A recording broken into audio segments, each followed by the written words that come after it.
Martinas, going from the Samford game forward to the end of the regular season, the offense really seemed to turn around, especially on the ground game between Fitzgerald and Harris Williams. Really, really good on the ground. What changed? What was the spark there that got the offense going? Just realizing that we had to finish strong and just going out and, putting that chip on our shoulder as an offensive line, just knowing that we had to put the team on our back so we could be successful going forward.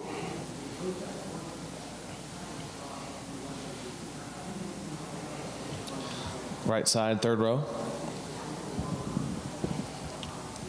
Hey, Martinez, just want to go back to 2015. You come in out of JUCO into a line that had a lot of holes to fill that year. Probably thought you were going to play and ended up redshirting. What did that year do for you in terms of making you a better player, I guess both physically and mentally?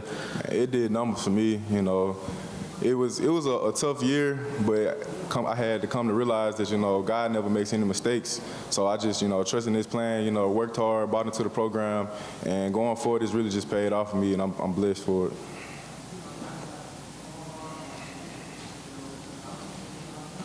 Front row, left side.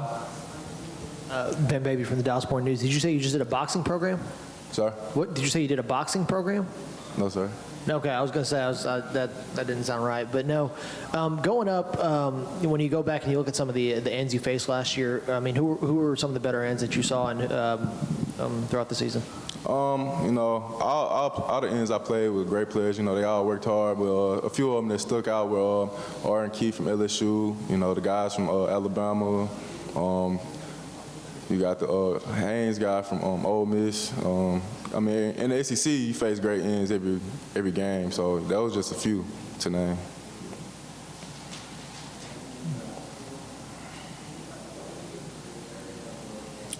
Right side, back row.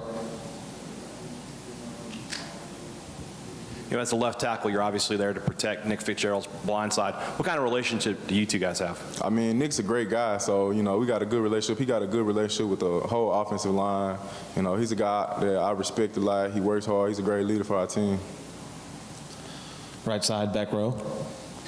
How rewarding was it just for the unit to go up against Texas A&M last year, not allow a sack, and of course it had to be pretty rewarding to play 101 snaps as you did and get away with a big win? Man, it was a great day. That was a great day. We all came in with a chip on our shoulder going into that game. We had a great feeling about it, and we knew that if, as an offensive line, that, if we was going to run the ball, we was going to have great success. And then what was it like to finish the season the way you did? You get the win in the Egg Bowl, and then you go to a bowl game. How much did it mean to the program to finish with back-to-back wins? That was great. It was definitely great bringing the Egg Bowl trophy back to Starkville. That was definitely the #1 goal as far as finishing the season. Then it was a blessing to also get to play in a bowl game too, and to get the win. Because you're there to win the game. It's all fun, but at the end of the day, you're there to win the game. Front row here, left side. Name and affiliation. Ben Baby with the Dallas Morning News again. Going back to that A&M game, y'all racked up a ton of yards. Why were y'all able to dominate at the line of scrimmage that day? Like I said, we just had a chip on our shoulder. I guess coming from outside, people thought we was gonna give up a lot of sacks. They didn't think we was gonna be successful, and we just bought into what coach was teaching that week and preaching that week, and we just laid it all out there on the line. Here on the left side, second row. Chris Walsh, SEC Country. I got to ask, on the way over here, what got more conversation about Coach Mullen's shoes or Gray's outfit? Coach Mullen in the shoes. He's, like you said, he always bring the swag, so, I guess it's something that it falls down to us because today Donald Gray's matched his intensity with the shoes, so.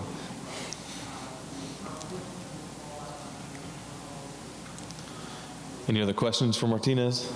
Let's go left side here in the back. To piggyback off of that question, you actually like Coach Mullen's suit? Come on now. I don't have a problem with it. I actually need to probably get a few pair myself. I'm disappointed.